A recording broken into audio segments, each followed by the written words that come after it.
Hello all. तो आज हम रिलेशन एंड फंक्शन का सेकंड लेक्चर पढ़ेंगे।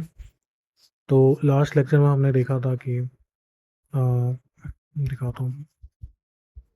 पहले तो हमने देखा था कि ऑर्डर्ड पेयर क्या होता है। ऑर्डर्ड पेयर में डायरेक्शन होता है, ए बी रिलेटेड है, मतलब ए बी ऑर्डर्ड पेयर है तो ए डालूंगा तो बी मिलेगा, ऐसा बी मिलेगा, ऐसा डायरेक्शन रहता है।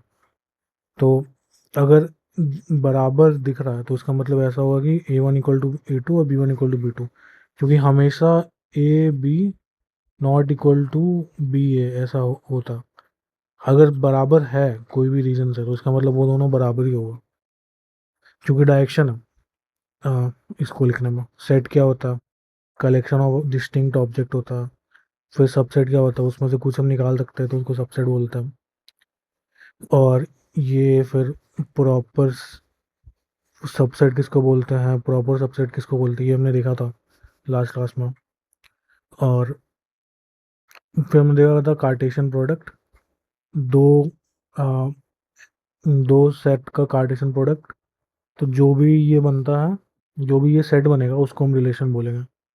जो भी इसका सबसेट होगा वो एक रिलेशन होगा कार्टेशियन प्रोडक्ट का। Some subset can be described by rules, और कोई कोई रैंडम होता है, लेकिन ये सब का सब एक वैलिड रिलेशन है।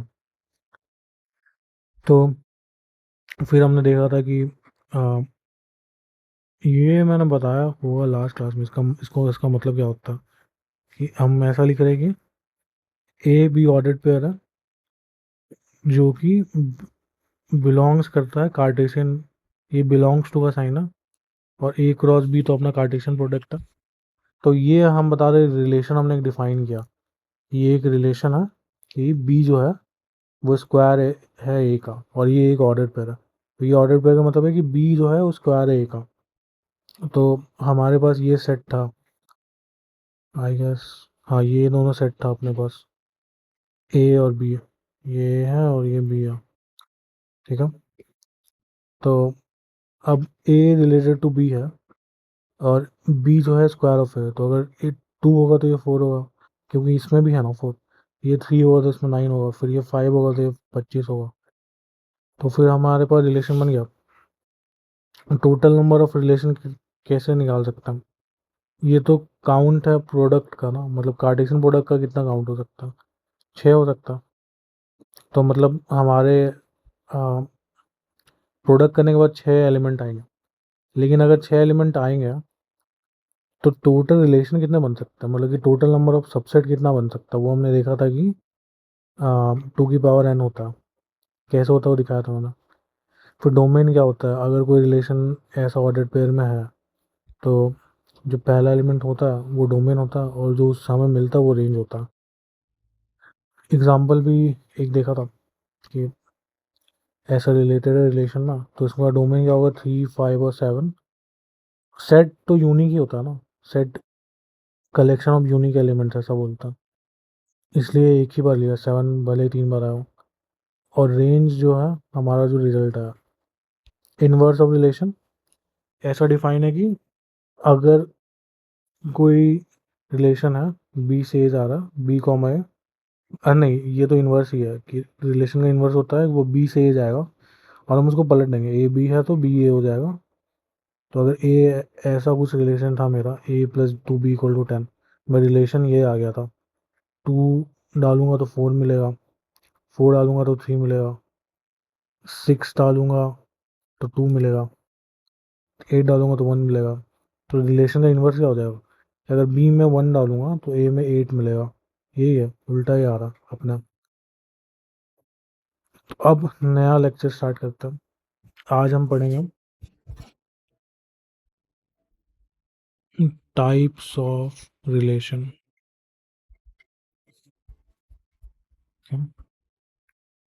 पहला है आइडेंटिटी। आइडेंटिटी रिलेशन, एक से ना, पहला है आइडेंटिटी रिलेशन। इसका मतलब होता है आ,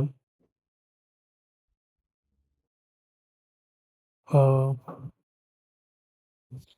अगर कोई रिलेशन है और उसका सारा एलिमेंट खुद से रिलेटेड है और खुद से ही रिलेटेड है और किसी के साथ रिलेटेड ही नहीं है, तो उसको हम बोलेंगे आइडेंटिटी रिलेशन।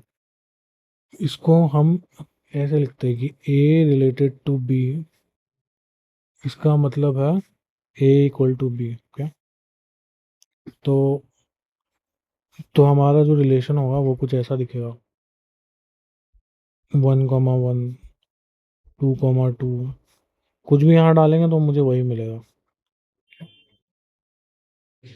और अगर मान लो कि हमें ऐसा कुछ मिल जाए कि यहाँ बीच में आ जाता 3,4, तो ये आइडेंटिटी रिलेशन होता ही नहीं। इसका आइडेंटिटी रिलेशन का मतलब है सारा एलिमेंट खुद से रिलेटेड होना ही चाहिए और खुद से रिलेटेड होगा, किसी के साथ रिलेटेड नहीं होना चाहिए।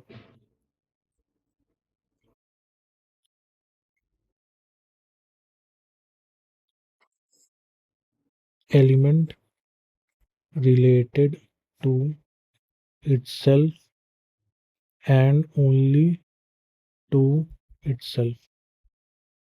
ठीक है, अब नेक्स्ट आता है, ये तो मतलब सिंपल ही है, अगर कोई भी रिलेशन है तो अगर सेम कहीं पर नहीं दिख रहा है तो वो आइडेंटिटी होगा ही नहीं।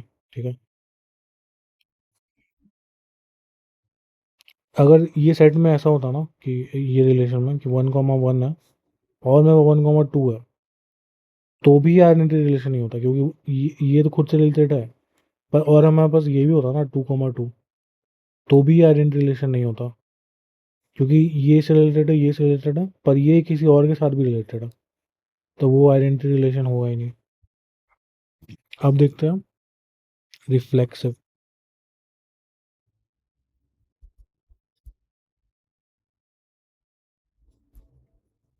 ये सिंपल है कि पहला तो है ये कि आइडेंटिटी रिलेशन से सिमिलर है।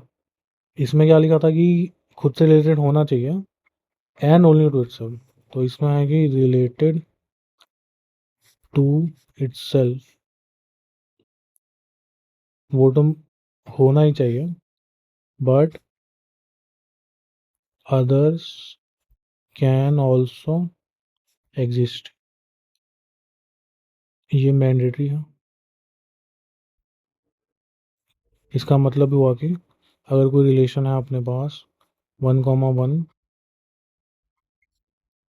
1,2, 1,2, 3,3।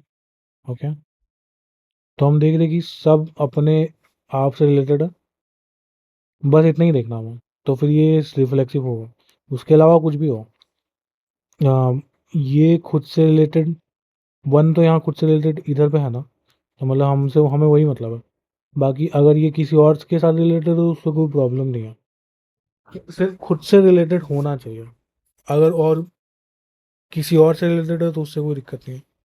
मतलब कि अगर कोई ऐसा रिलेशन बन रहा है तो ये एक एक खुद से रिलेटेड होगा, और भले वो और किसी और से रिलेटेड हो उससे कोई मतलब नहीं है।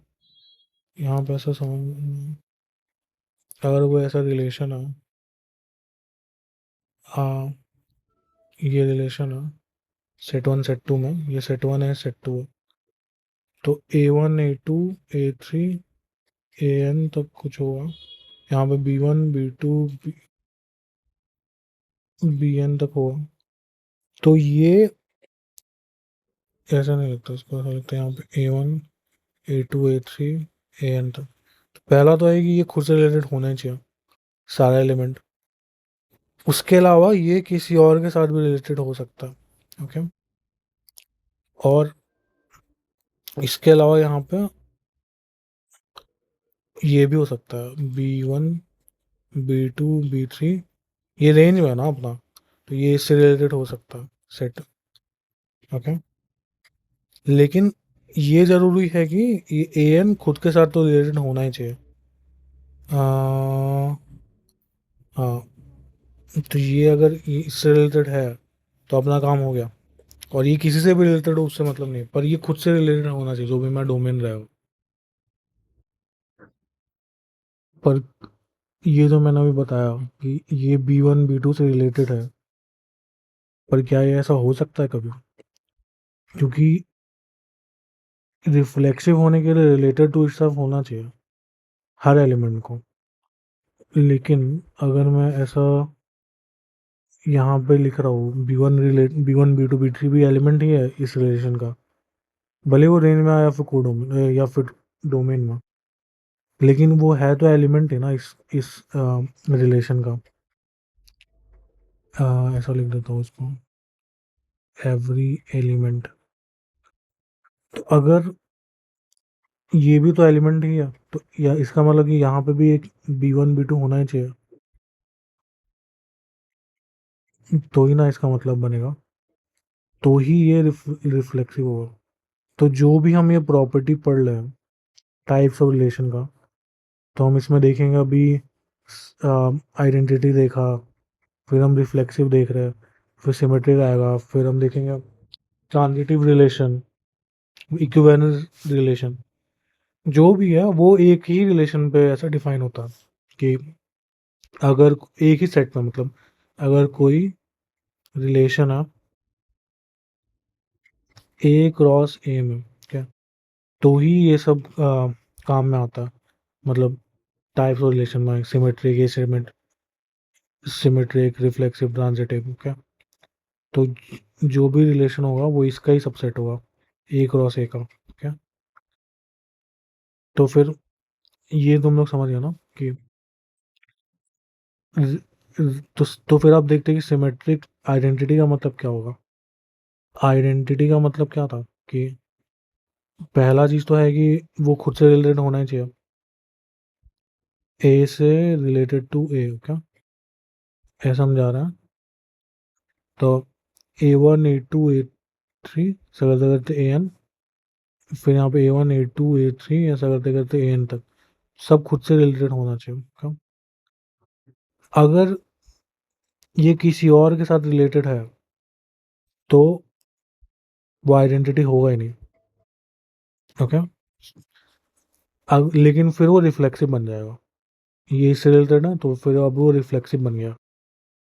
तो आइडेंटिटी का मतलब each element A related to A, ऐसा। रिफ्लेक्सिव का मतलब ए रिलेटेड टू ए होगा, and A related to B भी हो सकता है, लेकिन if and only if B related to B भी होना चाहिए उस सेट पे, ओके। तो ये समझ में आ गया आइडेंटिटी और रिफ्लेक्सिव। अब देखते हैं सिमेट्रिक। वो बोलता है कि अगर कोरिलेशन है ए क्रॉस ए में, उसमें हमारा ए रिलेटेड टू बी है, क्या। तो ये सिमेट्रिक होगा if and only if B related to A A हो, क्या, तो ही ये सिमेट्रिक होगा। तो इसमें तो आ, ऐसा होना चाहिए, समझ गया। तो अगर कोई रिलेशन में ऐसा 1,2 है, 2,1 होना ही चाहिए। अगर नहीं हुआ तो फिर ये सिमेट्रिक नहीं है, क्या। यहाँ लिखे देता हूँ 1,2 एंड 2,1 होना ही चाहिए। तो अगर ऐसा है, मान लो कि 3,1 एक होता, तो इसका मतलब ये हमें पता था कि हमारे पास 1,3 कहीं ना कहीं तो होगा ही, है ना। तो इसका जो रेंज है वो कोडोमेन के बराबर हो जाएगा। Range equal to domain, sorry domain, codomain में पढ़ाया नहीं है। तो डोमेन, अगर मैं कुछ भी डाल दूँ यहाँ पे तो उसका मतलब जो भी उससे मुझे मिले, तो उसका डोमेन में फिर से वही होना ही चाहिए ना। कुछ भी मैं यहाँ डाल दूँ मैं, उससे वो किसी बी में मिल जाए, तो बी तो यहाँ पे होगा ही, तभी तो ये है। इसलिए इसको सिमेट्रिक बोलते हैं कि रेंज इक्वल टू डोमेन है इसका। अब देखते हैं ट्रांजिटिव रिलेशन। इसका कहना है इसका कहना है कि अगर कोई रिलेशन है ए क्रॉस ए में, okay, and A related to B है and B related to C है, ओके, सी, तो ये इम्प्लाई करता है कि ए रिलेटेड टू सी होना ही चाहिए, मस्ट बी प्रेजेंट।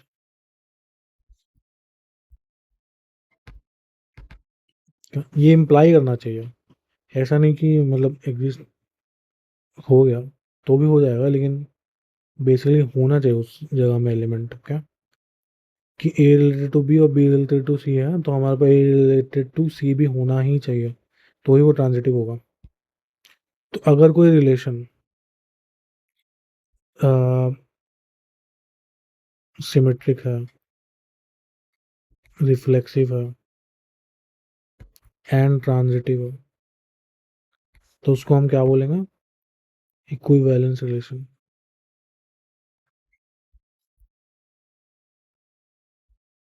ठीक है, अब कुछ क्वेश्चन भी देख लेता हूँ। इसका क्वेश्चन जनरली रहता है कि मुझे बताओ कि ये इक्विवेलेंस है या नहीं। तो उसको देखने के लिए हम देखते हैं कि ये आ, ये रिफ्लेक्सिव है, ट्रांजिटिव है, सिमेट्रिक है, ये है या नहीं, ओके। तो वो प्रूव कैसे करते हैं वो मैं दिखाता हूँ। एक क्वेश्चन लेता है। पहला पहला क्वेश्चन है कि ए जो है मेरा -2 है, ऐसा नहीं, ऐसा नहीं।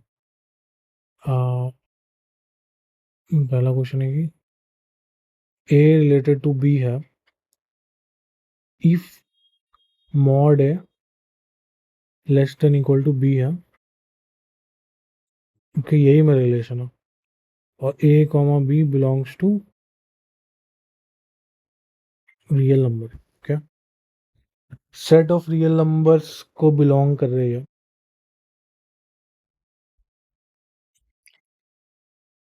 सच दैट बोलते उसको, such that A B belongs to real number. और तो अब देखते हैं ये कि ये पहला क्या है, रिफ्लेक्सिव, फिर होता है सिमेट्रिक, फिर होता है ट्रांजिटिव।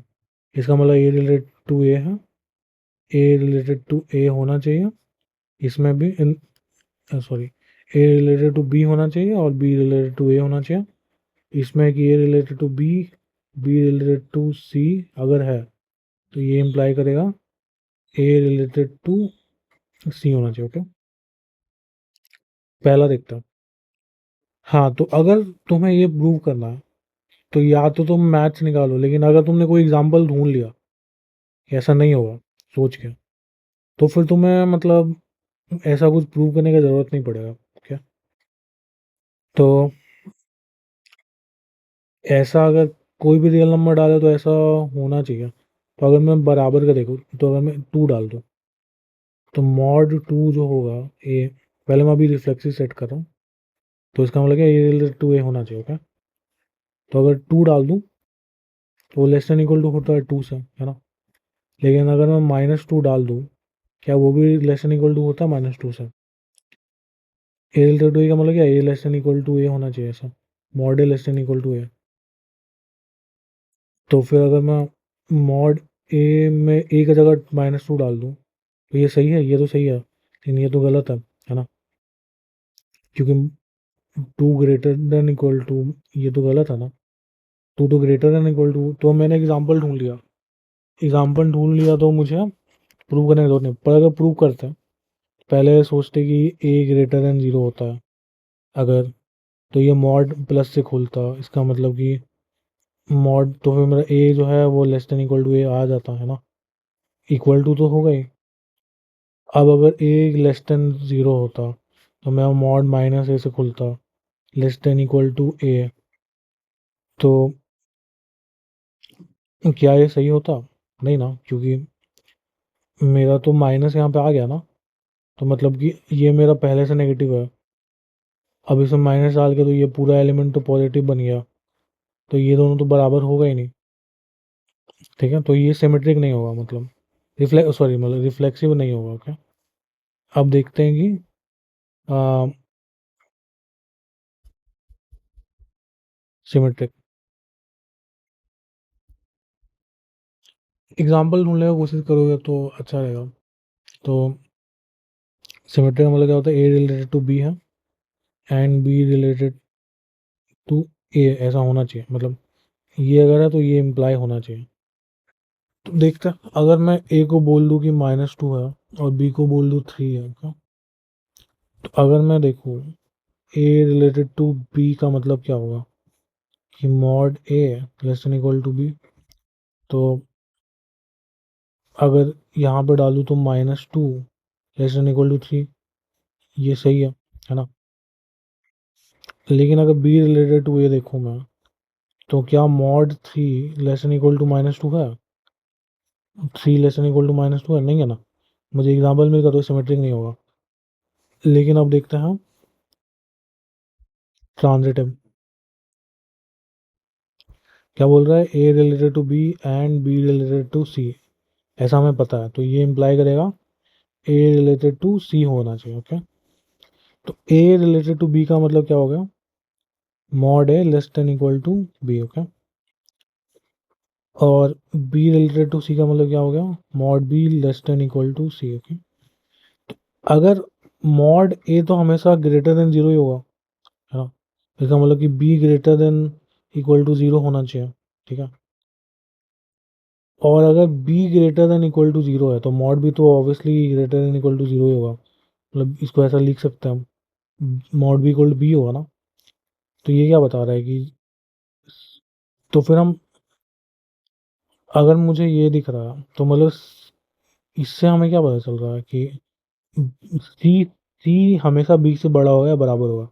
इसका मतलब क्या, C greater than equal to zero होगा, है ना? अगर इन दोनों को कंबाइन कर दें तो यही है, कंबाइन, अगर इन दोनों को कंबाइन कर दें तो यही इसका मतलब है ना, कि B greater than equal to zero हमेशा है और सी जो है वो greater than equal to B है हमेशा। तो C greater than equal to zero तो होगा ही ना। तो अगर C greater than equal to zero है तो इसका मतलब कि C greater than equal to mod A भी होना चाहिए, है ना? क्योंकि मॉड ए तो greater than equal to zero होगा, तो इसका मतलब क्या हो गया कि सी ए रिलेटेड टू सी, यही है ना इसका मतलब, कि mod A greater than, less than, ये क्या है, mod A less than equal to C, यही तो इसका मतलब लिखा ऊपर में। सही है, हो गया। क्योंकि हमें ये दिख रहा ना कि यहाँ से हमें क्या दिख रहा है कि C greater than equal to B है और B greater than equal to mod A है, ये ना इसका मतलब हो। तो C greater than equal to mod है, सिंपल। तो फिर मतलब ये जो हमारा रिलेशन था वो सिम रिफ्लेक्सिव नहीं है, सिमेट्रिक नहीं है, पर ट्रांजिटिव है। क्या? दूसरा क्वेश्चन देखते हैं, question 2, A related to B if and only if A less than B, क्या? A comma B belongs to natural number. Okay, तो अब नेचुरल नंबर का सेट में हमें देखना है। तो हमें तो साफ ही दिख रहा है कि ए लेस देन ए तो नहीं होगा, अगर मैं रिफ्लेक्सिव का सेट टेस्ट करूँ तो फिर ये तो कट गया ऐसे ही, क्योंकि ये तो बराबर होगा ना। और सिमेट्री का अगर देखूँ तो ए लेस देन बी है, इसका मतलब ये थोड़ी है कि बी लेस देन ए होगा, ये भी कट गया, क्योंकि ये अगर 2 होता और ये 3 होता तो 3 लेस देन 2 थोड़ी होता। एग्जाम्पल भी मिल गया, ट्रांजिटिव देखता हूँ, ए लेस देन बी है एंड बी लेस देन सी है, तो इसका मतलब तो, और इसका मतलब होना चाहिए कि ए लेस देन सी होना चाहिए, तो वो तो होगा ही। सी बी से बड़ा है और बी ए से बड़ा है, तो सी ए से बड़ा तो होगा ही। तो मतलब ये ट्रांजिटिव है, तो ये हो गया। ठीक है, नेक्स्ट क्वेश्चन देखते हैं। Three, A related to B if and only if A minus B greater than half, क्या मॉड ए और A comma B such that A comma B belongs to real number. ठीक है। हाँ, तो या तो इसमें एग्जाम पहले तो सिमेट्री का देखता, सॉरी रिफ्लेक्सिव का। ए रिलेटेड टू ए होना चाहिए, इसका मतलब मॉड ए माइनस ए ग्रेटर देन हाफ होना चाहिए। दिस इसका ये आ रहा है, जीरो आ रहा है ग्रेटर देन हाफ, ये तो गलत है ना, मतलब ये तो फिर जीरो ही हो जाएगा, मॉड जीरो। तो रिफ्लेक्सिव तो नहीं होगा। सिमेट्री का देखते हैं, ए रिलेटेड टू बी, तो इसका मतलब क्या, A minus B greater than half. तो इसको तो मैं ऐसा भी लिख सकता ना, माइनस ऑफ बी। मतलब ऐसे क्यों लिख रहे हैं, पहला तो हम मुझे क्या चाहिए, प्रूव क्या करना है कि मुझे बी माइनस ए ग्रेटर देन हाफ। ओके, तो मॉड के अंदर माइनस करो, या इसको पहले लिखो या इसको पहले लिखो। मतलब minus of A minus B, इसका अगर मॉड में लूँ तो माइनस को तो प्लस बना देगा, और ये तो यही लिखा है ना, बी माइनस है, तो ये लिखो या ये लिखो तो बराबर ही है, तो इसका मतलब सिमेट्रिक होगा ये।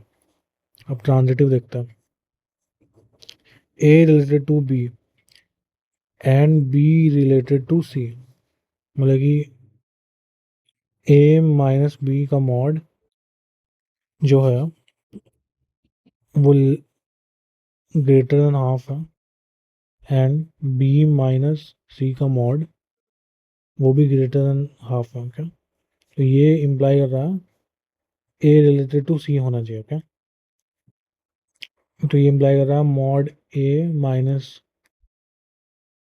सी ग्रेटर देन हाफ होना चाहिए। क्या? तो क्या ये हमेशा होगा, तो अगर मैं ए को ग्रेटर देन ले लूँ बी के, और एक बार लूँ कि आ, तो फिर ये वाला मॉड तो मैं पॉजिटिव से खुल जाएगा, तो मतलब क्या A minus B greater than half होगा। अब मैं एक बार लेता हूँ कि B greater than C, and एक बार लेता हूँ बी लेस देन सी, ये वाला मॉड इसमें पॉजिटिव से खुलेगा, और इसमें कैसे खुलेगा, नेगेटिव से, तो C minus B greater than half. ये तो एक ही रिलेशन लिया ना हमने, पहला रिलेशन था कि A greater than equal to B, उसके लिए ये एक ये आया, मतलब एक ये आ रहा और एक ये आ रहा। क्या, इन दोनों का अगर देखा तो इन दोनों का अगर ऐड करते हैं, ए माइनस सी ग्रेटर देन हाफ वन होना चाहिए, तो ये ग्रेटर देन वन होगा, ए माइनस सी, लेकिन ग्रेटर देन हाफ तो नहीं आया मेरा। ग्रेटर देन हाफ है तो ग्रेटर देन वन है, लेकिन क्या ये सही है, नहीं ना, क्योंकि अगर ए माइनस सी हमेशा ग्रेटर देन वन है, तो अगर ग्रेटर देन 0.75 वो भी तो ग्रेटर देन 0.5 तो है, लेकिन ये तो इसमें आ ही नहीं रहा। तो फिर मतलब कि लेकिन हमारे पास ये तो पॉसिबल है, क्योंकि हमने देख लिया पॉसिबल ही नहीं है ना हमारे पास, अगर मेरा ये कंडीशन होगा तो इसमें तो पॉसिबल ही नहीं है। तो अगर ये कंडीशन मैं बना लूँ, ये कंडीशन बनाने के लिए क्या करना है, A greater than equal to B और B greater than equal to C होना चाहिए। तो ए को मैं बोलता हूँ थ्री, बी को बोलता हूँ टू, लेकिन वो हाफ भी तो होना चाहिए, तो ग्रेटर देन वन है ना, तो इसको बोलता हूँ मैं थ्री, मैं इसको बोलता हूँ फोर, इसको बोलता हूँ टू। क्या, तो ये greater than equal to one तो होगा। तो लेकिन बी में क्या ले लूँ कि ग्रेटर देन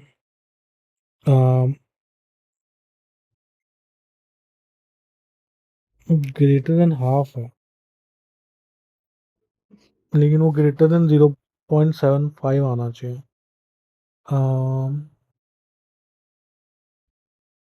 एक तो ये रिलेशन है, और दूसरा रिलेशन में क्या है कि इन दोनों का कंबाइन कर दें, तो मेरा आएगा ए माइनस सी ग्रेटर देन 1, ओके। और अगर इसको इसे माइनस कर दें, क्योंकि दोनों में माइनस भी है, तो इन दोनों को कंबाइन करने से क्या रिलेशन आएगा कि A minus C greater then 0, ठीक है। तो अगर ये मेरा कंडीशन है कि बी लेस देन सी है, तो मेरा ये आ जाएगा ए माइनस सी ग्रेटर देन 0, ओके।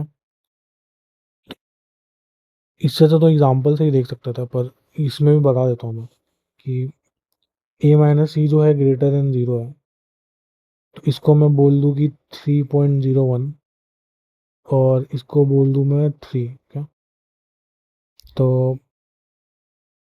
हम्म तो मेरा पहला रिलेशन क्या होता, ए ग्रेटर देन बी है, तो mod of A minus B greater than half है, एंड मॉड ऑफ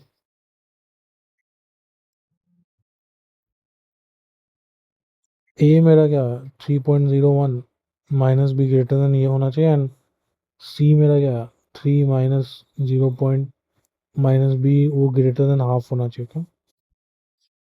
तो क्या कोई ऐसा रिलेशन आ सकता है जिसमें ये सेटिस्फाई ना हो। मतलब मैं प्रूव क्या करना चाहता हूँ, पहला बात तो मुझे ये प्रूव करना है कि ए माइनस सी जो है, ठीक है, वो लेस, उसका जो मॉड होगा वो ग्रेटर देन इक्वल टू होगा किसके, वो ग्रेटर देन होगा हाफ के। लेकिन मैं ये प्रूव करना चाह रहा हूँ कि ऐसा नहीं भी हो सकता, क्योंकि मुझे यहाँ ग्रेटर देन 0 दिखा, तो मैं अगर ए को 3 ले लूँ और सी को 3, ए को 3.01, इसको 3 ले लूँ, तो मेरा ए माइनस सी का मॉड क्या होगा 0.01, है ना। वो तो ग्रेटर देन हाफ तो नहीं होगा 0.5 का, तो छोटा ही होगा। तो अगर मैं वो एज्यूम कर लूँ, तो क्या मैं ऐसा बी बना सकता हूँ कि ये हाफ बन जाए, मतलब कि ये रिलेशन सेटिस्फाई हो। तो बी को मैं तो कुछ भी बोल सकता हूँ ना कि बी तो मेरा कुछ भी हो सकता है, 1 ले लूँ अगर मैं, तो ये ग्रेटर देन हाफ तो होगा ही 2.01, और ये भी मेरा सेटिस्फाई करेगा 2 greater than half, greater than half. लेकिन अगर मैं इन दोनों को कंबाइन करूँ, ए माइनस सी को का मॉड, तो ये तो 0.01 ही होगा। तो फिर मुझे एग्जांपल यही मिल गया कि अगर मेरा ए हो जाए 3.01, बी हो जाए 1, और सी हो जाए 3, तो फिर ये मेरा रिलेशन ही काम नहीं करेगा। तो ये एग्जांपल निकालने के लिए मैं ऐसा किया था, तो इसका मतलब ये ट्रांजिटिव भी नहीं है, तो ये बस सिमेट्रिक है। नेक्स्ट क्वेश्चन देखते हैं, question number 4। A related to B if and only A divides B, और A comma B belongs to natural number, ठीक है। तो ए अब देखते हैं पहले तो डिवाइड्स भी, मतलब क्या कि ए बाई बी कोई इंटीजर आ जाए, मतलब कि रिमाइंडर 0 हो जाए, ठीक है, तो ही ना डिवाइड होगा, मतलब तो ही तो डिवाइड कर पाएगा उसको। तो पहला देखते हैं हम reflexive, A related to A, तो ए बाई ए तो हमेशा 1 ही होता है ना, तो इसका मतलब कोई इंटीजर, तो मतलब ये इसको डिवाइड तो कर ही रहा है। देखते सिमेट्रिक, ए बाई बी अगर है, तो वो कोई इंटीजर आ रहा है, तो इस क्या ये इम्प्लाई करता है कि बी बाई ए भी कोई इंटीजर आएगा, नहीं ना, क्योंकि वो तो 1 बाय आई आएगा। तो अगर ये इंटीजर है तो 1 बाय आई तो इंटीजर नहीं होगा, है ना, वो तो कुछ फ्रैक्शन ही होगा, तो मतलब ये तो नहीं होगा, ये होगा, ठीक है। अब ट्रांजिटिव देखता हूँ, पहला ए रिलेटेड टू बी, इसका मतलब क्या, एंड बी रिलेटेड टू सी, इसका मतलब होना चाहिए कि ए रिलेटेड टू सी होना चाहिए। तो ए बाई बी को इसको मान लेते हैं I1, और बी बाई सी को मान लेते हैं I2, क्या। तो अगर इन दोनों को मैं मल्टीप्लाई कर दूँ दोनों इक्वेशन को, तो A by B into B by C equal to I1 into I2, है ना। तो इसका मतलब क्या होगा, A by C equal to I1 into I2, तो मतलब इसको डिवाइड कर रहा है, इसका मतलब क्या ए रिलेटेड टू सी है ना। तभी तो कोई इंटीजर आ रहा है मेरे पास, दो इंटीजर को मल्टीप्लाई करेंगे तो हमें इंटीजर ही मिलेगा। तो ये क्वेश्चन हमने देख लिया। अब नेक्स्ट क्लास तो हमारा यही है क्वेश्चन, मतलब ऐसे ही क्वेश्चन रहेगा हमारे पास रिलेशन का। रिलेशन मैंने पढ़ा है यही, रेंज और डोमेन समझने के लिए और सेट वेट समझने के लिए। तो अब नेक्स्ट क्लास में हम देखेंगे फंक्शंस क्या होता है, वहाँ से मज़ा आना स्टार्ट होगा। ठीक है, तो नेक्स्ट क्लास में देखते हैं। आज के लिए इतना ही रखते हैं फिर। Thank you, bye.